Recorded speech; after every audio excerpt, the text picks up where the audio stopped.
We're talking to Dr. Julian Blackshear, and the topic is the Constitution, the 13th, 14th, and the 15th Amendments. And of course, Dr. Blackshear, let us give you time now to talk about some aspects of the 13th, 14th, and 15th Amendment, however you wish to handle it over the next 8 or 10 minutes that we have here. If you recall, when I talked about the 13th Amendment, we talked about what it takes to be free. Well, that's one element to determine freedom in an English-speaking country. There's another element, and that is the ability to participate in a decision-making process that affects the quality of your life. Now, if you recall, that right is one of the primary reasons for the American Revolution. If you recall that you got Patrick Henry, a person from South Carolina, owned more slaves than you could count, on thousands of acres of land. He was, by every criteria, extremely rich man. But even he said, give me liberty or give me death. All right. In other words, money is not even important. What's important is taxation without representation. What's important is for an English parliament to make decisions that he could not participate in, but it was still impacted upon the quality of his life.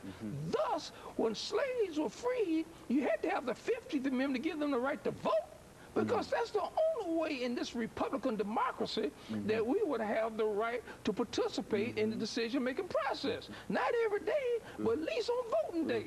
We'd have the right to determine who the elected representatives will be. So it's through the ability to vote that gives us the right to participate in the decision-making process that impacts upon the quality of our lives. Now, if you don't have that right, then you're not free, you see. Now, equality, all slaves were equal, but none of them were free. So you need a Voters' Right Act.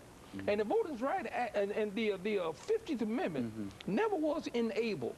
It took the enabling statute to implement that constitutional right in the passage of the 1965 Voters' Right Act. Now we got some guarantees that black people can vote and therefore can participate in the decision-making process that impacts upon the quality of their lives, and now therefore they can be free. And so you say that the 15th Amendment was never enabled until 1965, the Voting Rights Act. Why don't you elaborate upon that? Well, you can pass a constitutional amendment that establishes a right. But then you got to have the legislative body to implement that right that has been established by the passage of a law.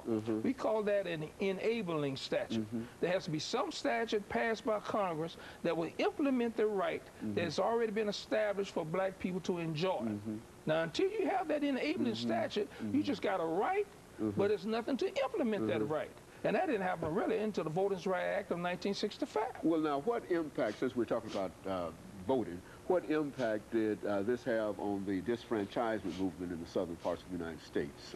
Well, black people could not participate in the decision-making process. Therefore, they had no say-so as to who the elected representatives would be. And that's why you have in number white sheriffs, white mayors, white representatives in government, and so forth and so forth and so on. But as soon as black people had the right to participate in the decision-making process by voting, then all of a sudden we got black mayors, where heretofore we didn't have any. All of a sudden we got black sheriffs, where heretofore we didn't have any. All of a sudden we got John Lewis and all the other congressmen that are black congressmen that represent various constituencies, both in the South and in the North. We got, even today, a black person is running for the highest office of the land. So if you didn't have that enabling statute, the Voters' Right Act of 1965, I'm not saying this still wouldn't exist, but the likelihood of it being exist will be lessened. You see, it's remote. You know, sometimes folks talk about Congress' ability to pass a reinforcement of this law.